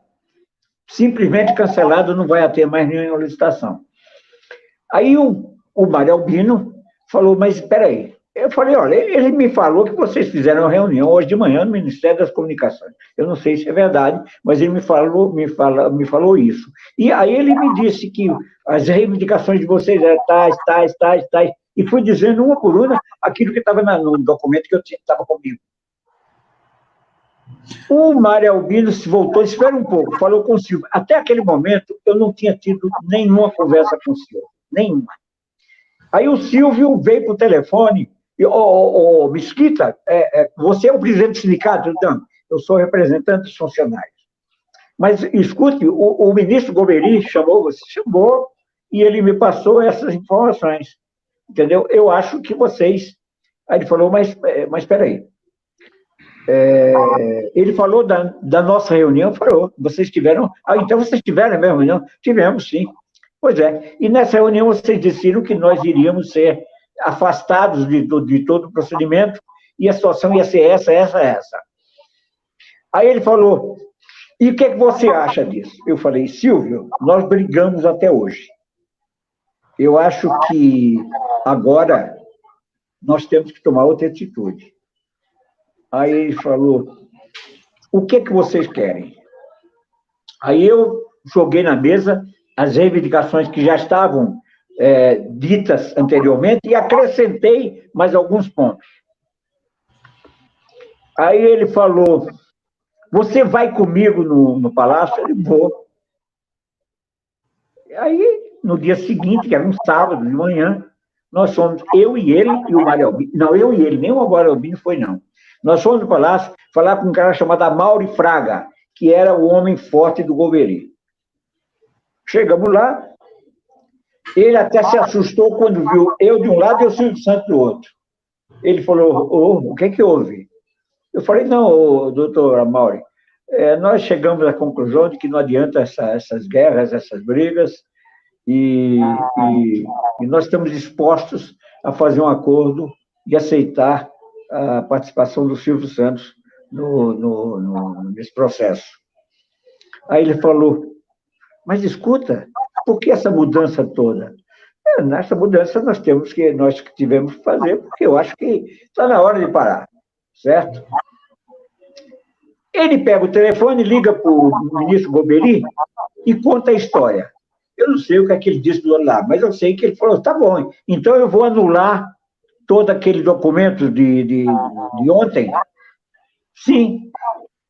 Eles pegaram aquilo ali, amassaram, rasgaram, sei lá, tiraram o documento, e aí mudou de novo a situação. Aí eu falei, bem, Silvio, tem um detalhe. Vou ter que fazer a assembleia do sindicato. E essa assembleia que vai decidir. E você sabe muito bem que você até hoje é persona não grata. Entende? Eu tenho, para reverter isso, não vai ser fácil. Então, veja bem, eu preciso ter a certeza de você que você vai pagar funcionário, vai pagar os atrasados, vai pagar tudo. Fundo de garantia que não tinha, enfim. E ele disse sim. Não, ok, tá. Liguei para o Freitas, contei para o Freitas a história e nós fizemos uma assembleia. A assembleia estava lotado aqueles sindicatos radialistas. E qual não foi minha dificuldade? Como é que eu ia mudar ali um discurso que não condizia com o que eu tinha dito até hoje? Aí eu falei, bom, seja lá o que Deus quer. E eu não podia também dizer o que tinha acontecido lá no Ministério. Eu só disse o seguinte, o Silvio me procurou e me fez uma nova proposta. Aí eu fiquei mais de 1 hora fazendo discurso, e tentando, as pessoas olhavam para mim, no início com desconfiança, no fim eles aceitaram e concordaram comigo. Isso aconteceu. A Globo não queria 2 canais de televisão. A Globo queria que não existisse nova licitação. Eles queriam, e o governo queria dar os canais de televisão para o Silvio e para o Bloch, sim. O Bloch, porque tinha uma moça lá, sei lá, uma colunista social, que era muito amiga do Figueiredo, e que essa moça foi quem defendeu o Bloch. Entende? Enfim, a história é essa. A história é contada. O drible que eu dei do Silvio. O Mário Albino Vieira, que era um dos principais executivos do Silvio Santos, ele era irmão da Cidinha, que é a primeira mulher do Silvio Santos, que o Silvio Santos mantinha do público escondido que era casado. Ele era irmão da Cidinha. Só um registro. Mário Albino Vieira. E Sticer, É um cara muito inteligente. Ele. Pro Sticer. Eu acho que ele está vivo ainda. Fala, Fábio.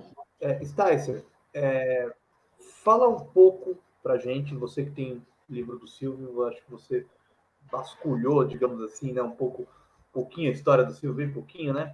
Queria que você falasse a relação do Silvio com o poder.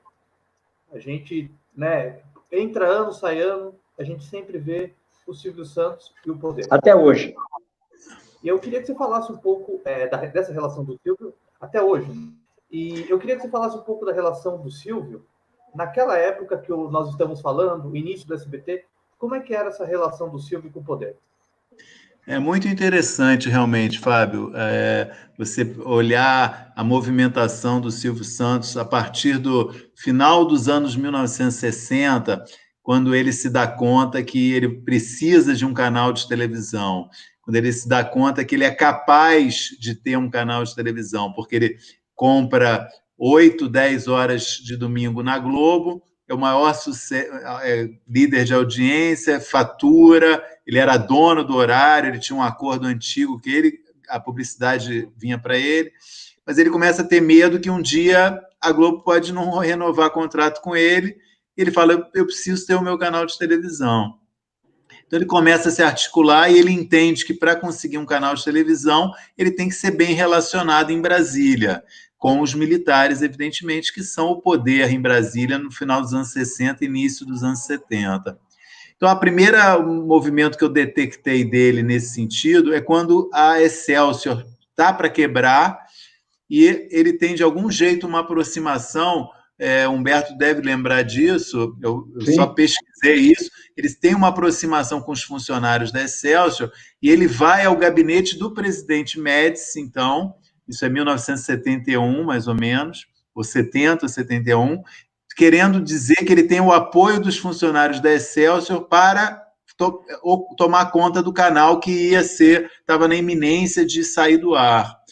E o Médici recebe ele, isso é contado na biografia oficial dele, do Arlindo Silva, ele é bem recebido, o Médici faz elogios a ele, diz que ele é um grande apresentador de televisão, ele sai de lá achando que vai ganhar o canal, só que o Médici, no fim, dá o canal para o Jornal do Brasil, que também, desde o final dos anos 60, está tentando ter o seu canal de televisão.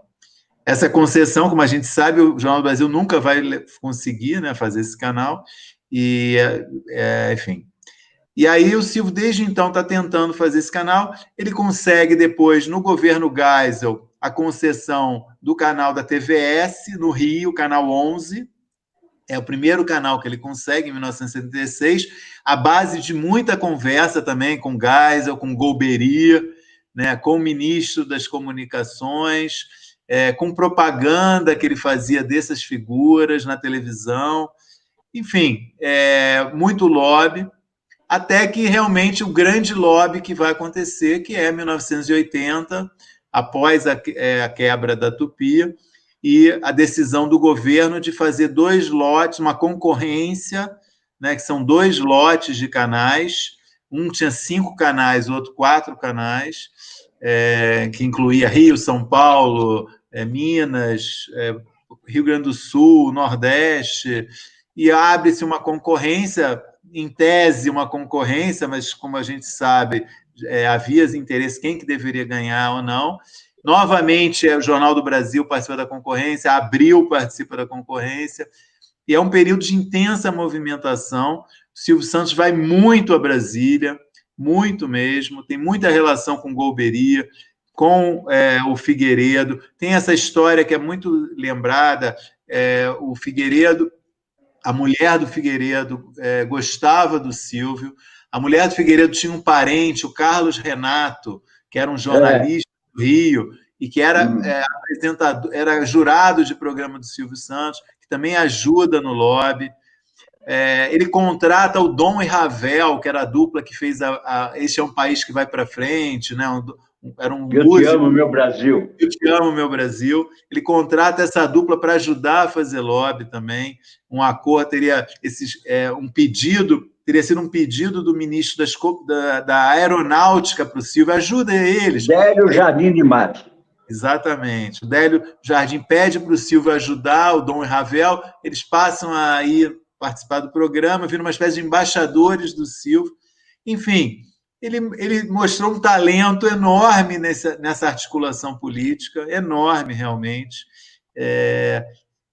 Ele já tinha a TVS, quando ele está disputando o SBT, então na televisão...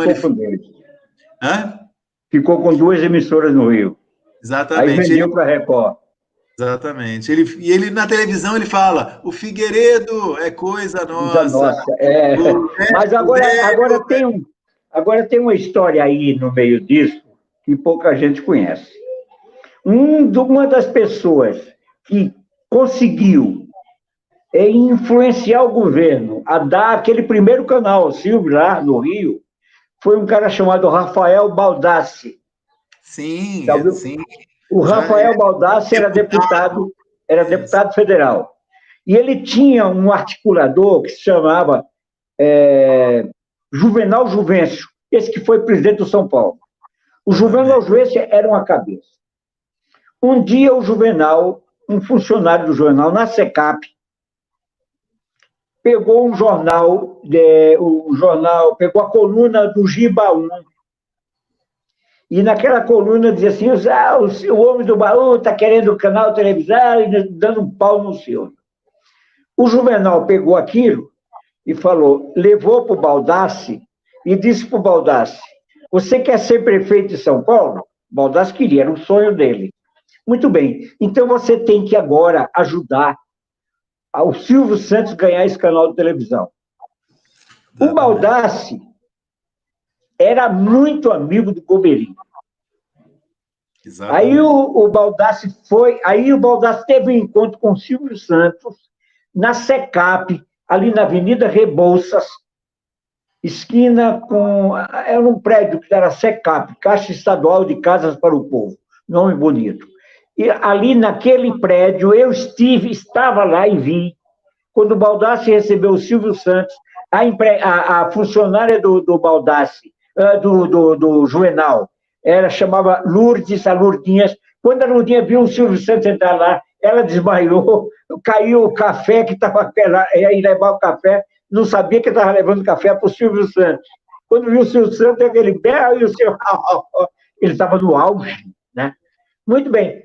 Eles entraram na sala, fica ele, Baldassi, Juvenal e o Silvio. Marcaram uma conversa com Quantos de Oliveira. Muito bem. E dessa conversa nasceu realmente... Essa história de Dom Ravel é conversa... Não é conversa, existiu a história. Mas depois o Silvio achava que o Dom Ravel tinha ajudado a ele ganhar o canal. Não foi. Quem deu o canal para ele foi Rafael Baldassi, que está vivo ainda até hoje, e pode ser entrevistado e perguntado a ele. Certo? Rafael Baldassi. O Juvenal não, infelizmente o Juvenal morreu. Certo? Esse foi de São Paulo. Outra história que eu gosto também do Silvio, desse lobby dele, é que no final do governo Figueiredo, ele já tinha o SBT, já existia o SBT, ele volta a fazer lobby para conseguir o canal em Brasília. Ele ainda não tinha o canal em Brasília. E aí ele consegue, no final do governo Figueiredo, dos últimos 2, 3 meses, o Figueiredo deu canal de rádio e televisão para Deus e o mundo. E o Silvio ganhou o canal dele de Brasília. Aí começa o governo Sarney, o ministro das Comunicações é o Antônio Carlos Magalhães, e ele fala assim, olha, teve uma farra de concessões de canais no final do governo Figueiredo, a gente vai rever isso daí. Dias depois disso, o Silvio Santos volta ao Palácio do Planalto para se encontrar com José Sarney. Aí começou a dizer que o José Sarney é coisa nossa. Não se sabe o que eles conversaram, nunca mais se falou em revisão do canal que o Silvio Santos ganhou em Brasília. E nesse dia, é uma história que eu adoro, o Silvio Santos saiu da reunião com o Sarney, foi para a sala dos jornalistas lá no Planalto, no plantão, a sala da imprensa.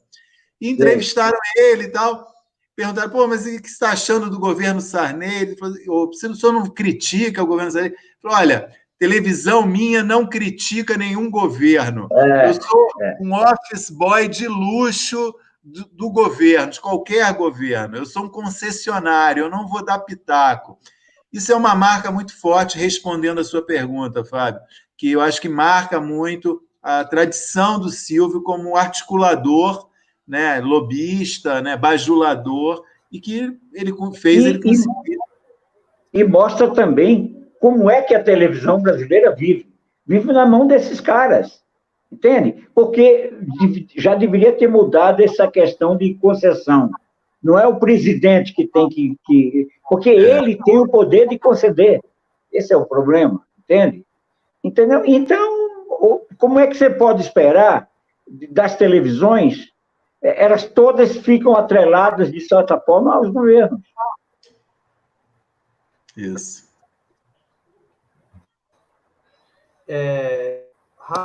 Raque, Reinaldo, essa pergunta, principalmente para vocês que sabem melhor do que ninguém sobre dramaturgia, trabalham na área, são roteiristas. O Raque é o criador, né? Você é o criador, né, Hack, do texto brasileiro, né? Isso. Eu queria fazer uma pergunta para o Humberto, mais no campo do simbólico, Humberto. O que ficou para nós foi a marca da vigília. Mesmo antes da gente ter acesso aos vídeos da vigília, que agora são abertos para todos no YouTube, se sabia que houve a vigília no Rio de Janeiro, que foi aquela coisa dramática, e agora a gente vendo na íntegra, como a gente conseguiu ver desde a semana passada, é um símbolo muito forte. É uma coisa que ficou para a história. A greve de São Paulo também ficou, está eternizada no teu livro, na imprensa, hoje a gente tem acesso a vários arquivos da época, mas eu queria perguntar para você do último dia da Tupi São Paulo, porque esse é um dia que foi completamente apagado da memória nacional. Todos nós sabemos como foi o último dia da Tupi do Rio, muito pouca gente sabe como foi o último dia da Tupi São Paulo. Conta pra gente como foi a comoção, se houve comoção na cidade, como que ficou isso? Veja, são duas situações diferentes, entendeu? A vigília foi muito forte no Rio de Janeiro, porque foi aquele dia em que eles tiveram a confirmação do fim. Nós já sabíamos há muito tempo que esse fim iria chegar. Nós não sofremos a angústia do último dia. Nós sofremos a angústia dos últimos dias, dos últimos momentos. Nós tínhamos consciência de que não tinha mais jeito, que aquilo tinha que mudar e tinha que acabar. Nós sabíamos que ia acabar. O Rio de Janeiro tomou conhecimento, praticamente, eu digo, o fim da Tupi no Rio de Janeiro, essa vigília aconteceu de repente no final. Percebe? Foram assim, os 3, 4, 5 últimos dias em que eles viram, acabou, morreu, não tem mais Tupi. Nós já estávamos aqui em São Paulo, porque a direção da Tupi era São Paulo. Eles todos estavam aqui, era Edmundo Monteiro, era um mineiro, que eu não me lembro o nome dele agora, enfim, todos eles estavam se articulados em São Paulo. Hein? Ah, não, eu falei, não, desculpe. Eu lembrei um outro nome, Calmon, mas acho que ele não era da... o João Calmon, que era senador biônico, que era da Arena. Ele foi um símbolo para nós no sentido contrário. Nós pegávamos e fazíamos dele gato e sapato, certo? Então, era diferente. A greve em São Paulo, ela viveu 6 meses. Foram 6 meses de angústia, 6 meses. A emissora estava no ar e a gente estava lutando, a gente estava brigando por uma solução. A gente queria uma solução, entende? Então, e nós víamos a cada dia o governo com a panela lá, com um prato, pedindo dinheiro para os governos estaduais, no caso, em São Paulo. Você sabe, São Paulo é um país, certo? Economicamente. Então, as coisas estavam aqui, em São Paulo. Então, eles queriam a todo custo salvar a emissora, mas quando entrava o dinheiro, eles botavam no bolso deles. E a outra metade, eles tentavam pagar 15 dias, pagar um mês, e não resolvia a questão da Tupi. A gente sabia, nós estávamos vendo no dia a dia, nas gravações das novelas. As novelas eram gravadas, parava a novela, parava a gravação. Por que parou? Está faltando pagamento. Nós vimos toda uma bagunça administrativa lá. O pessoal do Rio, já que não era a matriz, era em São Paulo, a matriz administrativa, as coisas estavam muito mais próximas da gente, e essa angústia que os cariocas sofreram nos últimos dias, nós vimos sofrendo nos últimos meses. Então, foi bem diferente. Humberto, desculpa te interromper, sim. É que agora eu me dei conta de que você não terminou uma história que você começou e que tem tudo a ver com isso que eu perguntei.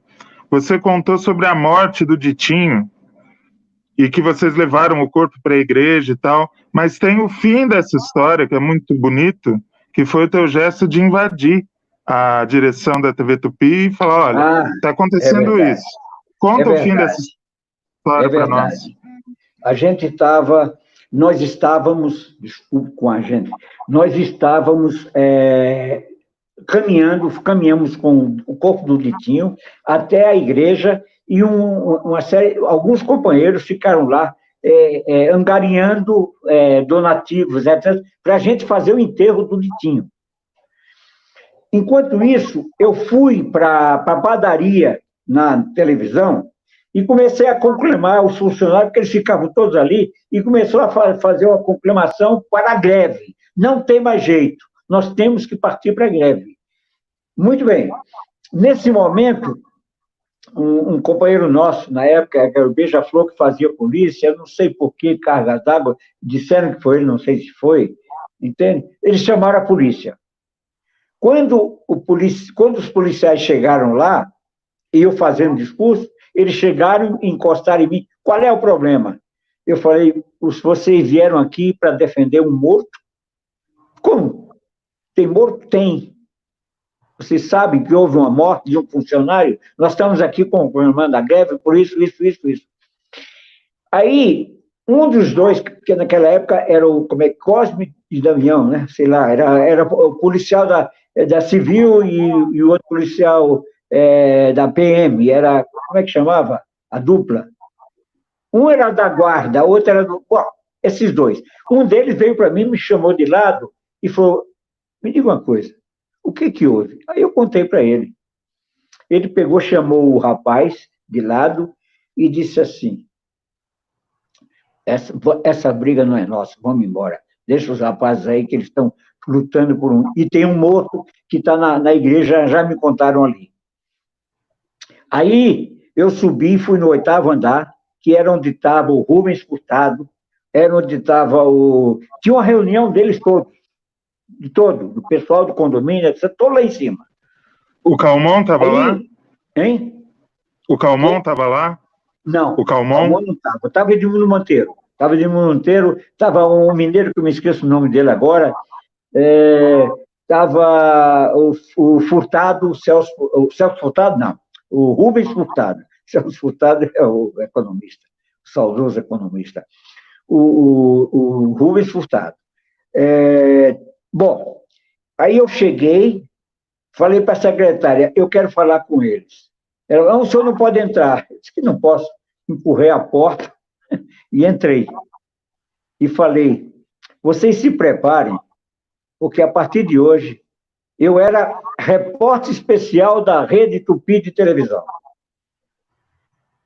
Quando eu entrei, eles falaram, o que é que está havendo, Mesquita? Eu disse, o que é que está havendo? Vocês acabaram de matar um companheiro nosso. E a partir de hoje, não contem comigo para mais nada. A partir de hoje, eu vou fazer o possível para mudar, junto com os meus companheiros, essa situação. Aí eles ficaram todos paralisados, eu bati a porta e saí. Encontrei o Carlos Zara. O Zara falou, Mesquita, vamos nessa. Aí encontrei outros companheiros que estavam lá, tá?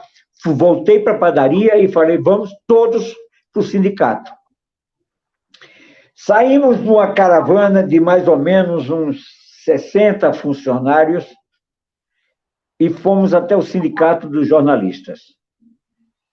Mas quando chegamos lá, estava uma confusão, eu não entendi bem, mas a verdade é que eles não concordaram muito conosco. Aí eu falei, vamos para o sindicato dos radialistas. Aí fomos para o sindicato radialista, encontramos o Alberto Freitas, e ele falou, vamos assumir essa bandeira.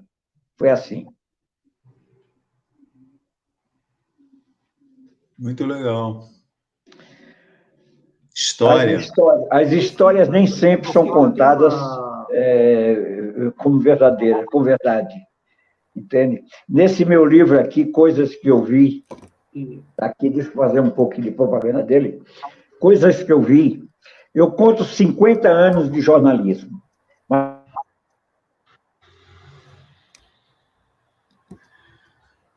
Mesquita, fazer uma pergunta para você, eu acho que travou a imagem do Mesquita. Travou. Eu acho que ele está travado. Ele está usando o 3G. Mas eu conto aqui fatos também. Ele voltou. Enfim. Voltou. Agora caiu? Não, eu estou aqui. É que alguém ligou e eu... Bom, voltando aqui. Você consegue ouvir Aqui nesse livro eu conto 50 anos de jornalismo. Eu conto esse episódio com o Silvio Santos aqui. Nem o Silvio sabe. Não sabe, porque naquele dia ele foi... Realmente, nós fizemos um jogo para ganhar a parada, certo? Mas tem coisas que... veja, nesse livro eu conto do encontro... Desculpe mudar um pouquinho o tom só para explicar isso. Eu conto como foi a reconciliação entre Luiz Gonzaga e o Gonzaguinha. Que todo mundo diz que foi no Enxu, lá no sítio. E não foi. Sabe onde é que foi? Na minha casa, na rua Capote Valente. O Sтай, você conhece a pessoa que eu vou falar. Você se lembra do jornalista... Meu Deus, me esqueci do nome dele agora. Era da Folha, era professor da escola de Sociologia e Política e era jornalista da Folha. Me foge o nome. Esse cara era muito amigo do Gonzaguinha. E eu gostava muito do Gonzagão, até pelas minhas origens. Mas naquela época o Gonzagão estava sofrendo muito perseguição, porque ele, na verdade, ele bajulava um pouco os militares. Foi essa, inclusive, a briga dele com o filho, uma das brigas. Aí eu falei para essa pessoa, você é amigo do Gonzaguinha? Fátima, como é que é o nome dela é Fátima, dele é... Me esqueço agora o nome. Bom, aí marcamos uma conversa na rua Capote Valente, onde ele levou o Gonzaguinha e eu levei o Gonzagão para almoçar na minha casa. Só que eu levei o Gonzagão meia hora antes do Gonzaguinha. Então, o que aconteceu... Vem aqui. O que aconteceu foi... Chegou o Gonzaga, o Luiz Gonzaga velho, aí, 20 minutos depois, chegou o Gonzaguinha. Aí eu falei, Luiz Gonzaga, abre essa porta aí para mim, que eu não estou podendo, eu estou com um problema aqui. Ele foi abrir a porta e deu de cara com o filho. Os dois ficaram um olhando para a cara do outro, estáticos. Aí eu falei, abraço do pai para o filho. O Gonzagão veio e deu um abraço no Gonzaguinha, os dois ficaram lá. Aí foi um negócio tão bonito, tão lindo, entendeu? E eu, num determinado momento, eu falei assim,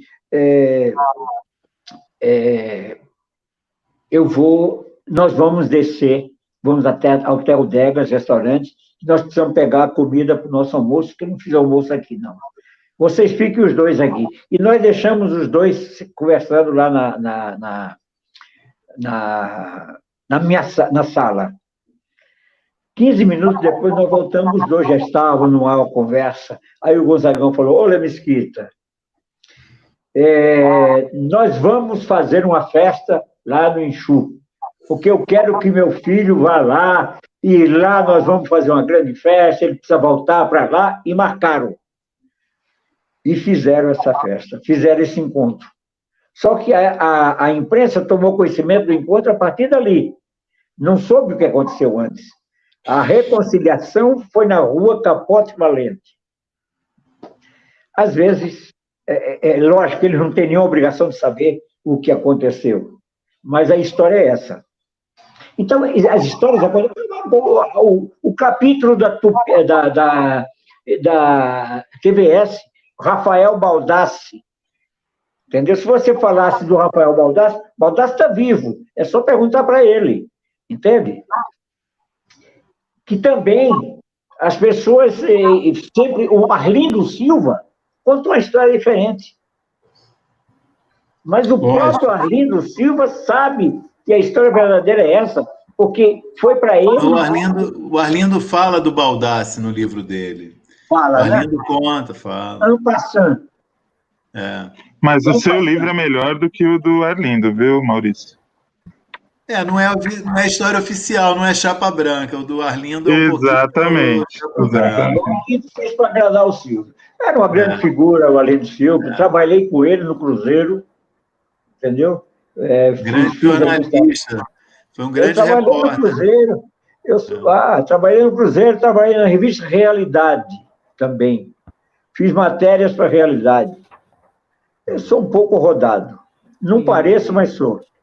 E no livro Você está com quantos anos, Humberto? Você está com quantos anos? Mais do que você.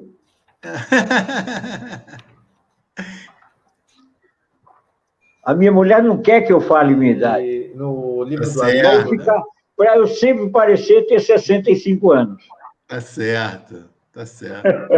Mas pelas histórias que eu estou contando, você pode fazer uma ideia.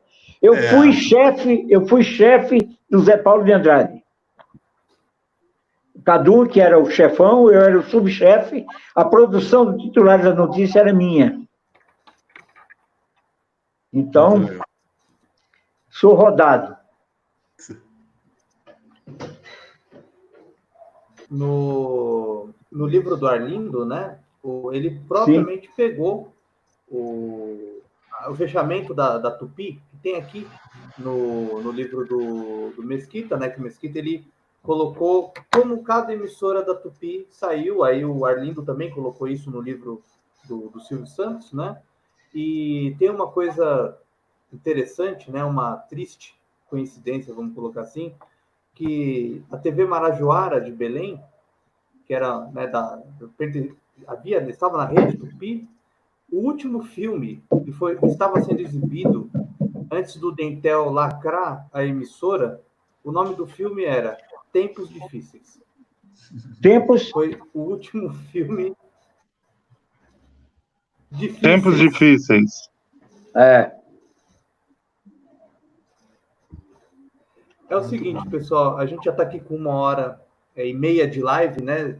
A gente ficaria aqui a noite inteira falando, contando histórias, o Mesquita, o Streisser, todos nós, mas eu acho que a gente conseguiu, nesse painel, nesse vídeo, recuperar a história do fim da Tupi e do início. Desculpe, deixa eu só te cortar para dizer o nome do jornalista que estava comigo no Gonzaguinho Gonzagão. A minha mulher me lembrou agora. Gildo Marçal. Você conheceu, não é, Stassi? Não conheci, não cheguei a conhecer. Era da Folha. Eu não conheço. Gildo Marçal, não conheci. Estou curioso para ler seu livro, hein? Eu vou pedir. Aliás, Mesquita, o livro eu faço questão. Vendido, como é que o pessoal acha o seu livro? Como? Não entendi. O seu livro já está sendo vendido? O pessoal já consegue comprar o seu livro? Olha, o meu livro já está sendo vendido. Ele pode ser comprado no Amazon, que eu sempre sugiro às pessoas comprar no Amazon, porque é muito mais barato. Eu não sei por que é barato, mas é. Lá no Amazon, eles estão vendendo R$45. O livro, a capa é 70, porque eu acho caro, mas paciência. Mas sei que no Amazon é 45, entendeu? Para os amigos, é de graça, porque eu tenho os exemplares do escritor, certo? E eu faço questão de oferecer para vocês, sim, o livro autografado, certo? Eu vou fazer isso através do José Vitor. Oh, meu Deus. A gente vai ficando velho, vai ficando com a memória ruim, né? Demorei para me lembrar do nome do Marçal, do Gildo Marçal. Mas não é. É uma cabeça que... É um computador que trabalhou muito. E por isso ele, às vezes, cansa. A tua memória está ótima. Está muito boa. Você mandou muito bem. Contou ótimas histórias aqui. Olha, eu vou dizer uma coisa. O meu próximo livro vai ser sobre o cangaço. Eu não tenho o título ainda. Eu estou bolando, pensando, etc. Tá? Mas o que acontece é o seguinte. Eu não sei se vocês conhecem, eu estou falando de nomes aí, que depois, de repente, a Maria Isaura Pereira de Queiroz. a grande socióloga, a mulher fantástica, que fez muito trabalho sobre messianismo no Brasil e no mundo. Ela tem esse livro. Eu acompanhei a Maria Isaura pelo Nordeste. E depois eu aproveitei e visitei todos os lugares por onde passou o Lampião. E eu tenho muitas histórias, muitas. E eu vou escrever, o meu próximo livro vai ser sobre cangaço. Eu não sei, eu acho que o tom que eu vou dar é histórias do Lampião, coisas... vendo o Lampião de uma forma diferente do que muita gente no próprio Nordeste vê, como assim, simplesmente um bandido, um assassino que não foi. Ele foi muito mais uma pessoa que se revoltou contra a situação do Nordeste. Mas esse livro eu vou escrever na França. Eu aproveito meus meses na França, que são mais tranquilos, para escrever coisas que eu gosto. Aqui, no Coisas que eu vi, eu tenho 50 anos. Aqui eu tenho Fidel Castro, aqui eu tenho o Gonzagão, aqui eu tenho o Silvio Santos, aqui eu tenho a greve da Tupi, e falo um pouco de cangaço também. Mas falo muito dos bastidores da televisão, que ocorreram fatos curiosíssimos, inclusive com a participação do Zé Paulo de Andrade, com a participação do Salomão Esper, Esmeraldo Tarquínio, Mauro Pinheiro, olha nomes, Mauro Pinheiro, o grande comentarista, o Mário de Moraes, Pedro Luiz Poliello, enfim, muitas coisas que se passaram na minha vida, e que eu trago nesse livro. Pelas informações que eu estou recebendo, parece que a venda está boa e está havendo uma aceitação boa também. Esse, para mim, é o terceiro livro. Eu escrevi Tupi, a Greve da Fome, depois eu escrevi um romance chamado Santa Brígida, que não é a santa, mas é a cidade onde morou uma figura missionário, chamado Pedro Batista. Enfim, são histórias. Desculpe, eu falo demais. Não, imagina. Isso, mas que tá perfeito. Falando memória é um prodígio. Memória é um prodígio. Nosso amigo... Você está aqui porque fala. Exato. Bom, eu ganhei a vida falando. Isso. Não só fala, se posiciona. Falando... Exatamente. Eu gostaria... Livro, a gente tem quando eu passar tem... livro, vamos ver se a gente se encontra, toma um café juntos, entendeu? E se não passar, a gente fica todo mascarado e se encontra também. Acho importante, entendeu? Eu falo nesse livro, me fizeram a pergunta, o jornalismo de ontem e de hoje. Eu disse o seguinte, nós não podemos ser saudosistas e achar que o jornalismo de ontem era melhor do que o de hoje. Eram diferentes. Naquela época, a gente usava máquina de escrever. Hoje é a internet. A internet é bom, é ótima, para o bem e para o mal, certo? Mas a convivência, você sabe disso, Sticer, e você deve ser o mais maduro desse pessoal que está aqui, depois de mim. A convivência nas redações era bem diferente. Você, quando terminava, você fechava o jornal, você começava a discutir a pauta do dia seguinte, começava a discutir coisas, ia para o bar para tomar uma caipirinha, mas tomar todo mundo junto. Discutia. Hoje o mundo mudou, é diferente. Eu não estou dizendo que é melhor ou que é pior, é diferente. Entende? E a gente tem que entender cada mundo, cada época com a sua história. Hoje é assim. Ontem foi daquele jeito, mas não dá para voltar no tempo, certo? O que dá é para pessoas que viveram os dois momentos, como eu, falar. Mas eu não sou saudosista, não. Eu gosto do novo. Eu tenho ainda alguma dificuldade para mexer com computação, com computador, etc. Não para escrever. Escrever é fácil. O difícil é você mexer aquele botão, esse botão aqui diz que pode entrar o outro, se não entrar outro, aí é uma loucura. Aí minha cabeça gira. Bom. Sticer, falando em livro, eu queria que você falasse também. Todo mundo lembra, seu livro mais recente é sobre o Silvio. mas o Sticer tem um livro maravilhoso, que é Adeus Controle Remoto, que eu recomendo. Quem não leu, leia, é muito bom. Sticer, não tem nenhum projeto em mente, mais algum livro? Como é que tá? Eu tenho sim, mas ainda não, como não está nada batido martelo, eu prefiro não falar, mas tem muito projeto, muita vontade, gosto muito de pesquisar a história da televisão, tentar entender essa realidade que a gente vive. Muita gente que merece ter trajetórias resgatadas, né, que eu gostaria ainda de fazer, mas eu, como, enfim, não tenho ainda nada batido muito martelo, eu prefiro não falar ainda sobre esses projetos. Te agradeço muito aí poder ter participado dessa live, muito legal, prazer poder ver ao vivo o Humberto Mesquita, essa lenda do jornalismo. Muito obrigado aí pela oportunidade, tá, Fábio? Não, a gente que agradece e obrigado por ter participado aqui, ter você também no meu canal é uma honra, pode ter certeza disso. Imagina. Reinaldo, queria que você falasse também, desse suas considerações finais aqui para a gente. Eu quero agradecer muito, né, porque nós tivemos aqui uma aula com o Mesquita, com o Sticer. Foi muito bom ter tido esse panorama do que representou o fim da Tupi, seus antecedentes, seus desdobramentos, né, as coisas que se desenrolam até os dias de hoje, né?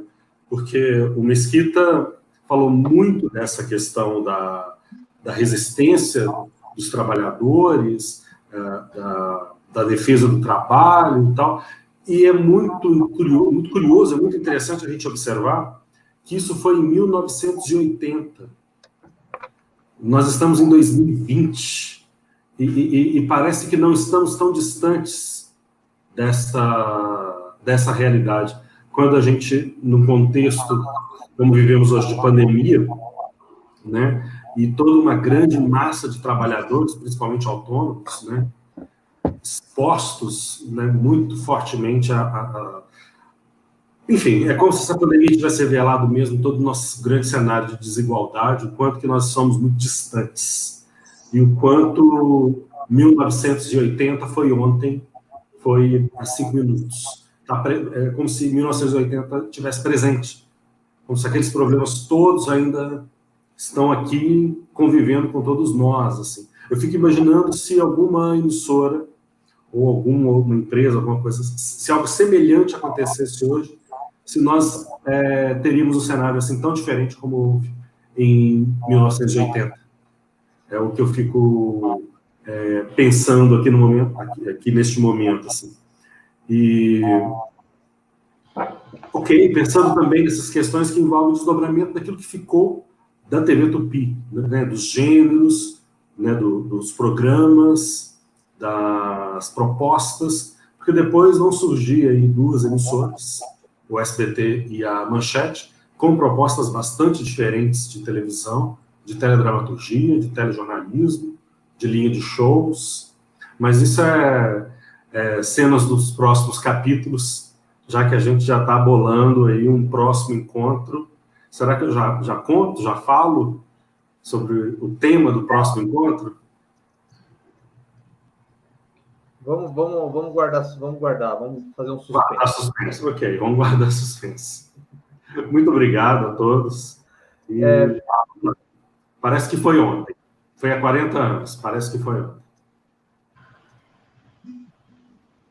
Obrigado, Reinaldo. Hack, meu colega, por favor, suas considerações finais. Eu não posso falar nada depois disso que o Reinaldo falou. É isso que ele falou mesmo. Eu até me socorro Cazuza, né? Nós vivemos um eterno museu de grandes novidades. O passado sempre retorna porque a gente parece que não aprende as lições. E para isso que mestres como Humberto servem, né? Para iluminar o caminho da gente. Nós estamos vivendo um período de destruição da cultura, de desvalorização do jornalismo profissional, onde o talento vale muito menos do que quantos likes você tem na sua rede social. Então, falar de 1980, falar da Tupi, falar da luta que foi fechar aquela emissora e garantir o pão de cada dia dos funcionários é falar de hoje. É isso, o Reinaldo falou muito bem. E obrigado a todos por terem topado e ficado com a gente quase 2 horas. É muito bom ver que tem gente ainda interessada em escavar esse passado e tirar lições. Obrigado a todos. Obrigado, Rabi. E, Humberto, eu quero a sua palavra final. Queria que você dissesse finalizasse a sua participação. E antes de mais nada, eu vou dizer o seguinte, agora há pouco eu estava falando do jornalismo de ontem e do jornalismo de hoje. E eu me deparo com o jornalismo de hoje, que ontem a gente não podia fazer isso que nós estamos fazendo aqui, certo? Diante dessa pandemia, diante do vírus, diante de todas as loucuras que nós estamos passando no exterior, e principalmente no Brasil, e hoje o Brasil sofre muito as consequências de 2 vírus que se espalharam pelo Brasil. Um é o vírus que está em Brasília e o outro é esse vírus que percorre o mundo. Infelizmente, mas veja bem, de repente, diante de tudo isso, nós estamos aqui, 1, 2, 3, 4, 5 pessoas discutindo problemas do passado dentro de uma máquina do presente. Nós temos que entender que o mundo se move e se move sempre no bom sentido. Eu estou sempre à disposição de vocês, eu gosto muito de conversar, de bater papo, de falar, de contar histórias, porque quem viveu o tempo que eu já vivi na vida tem muitas histórias para contar. É por isso que eu conto essas histórias no livro que acabei de lançar, que é Coisas que eu Vi. Um grande abraço para todos vocês. Bom, finalizando aqui a nossa live, esse canal, ele é um canal que eu faço como resgate da memória. É um pequeno canal que ajuda, creio eu, a manutenção da memória num país sem memória, né?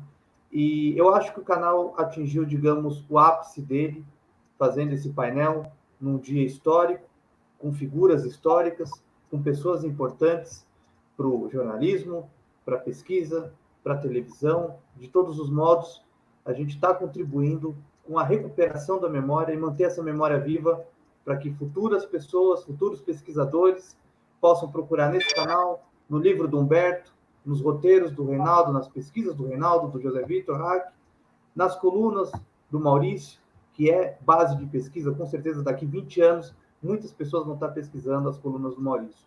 É isso. Fazer com que esse país, de algum modo, mesmo que seja um grão de areia, a gente conseguir recuperar a memória desse país, com esses painéis, com todo esse trabalho. Bom, pessoal, muito obrigado a todos vocês, a todos que acompanham o nosso canal. Muito obrigado também e espero ter mais novos painéis para a gente discutir a memória e a história da nossa televisão. Obrigado e até a próxima. Valeu. Valeu demais. É isso aí.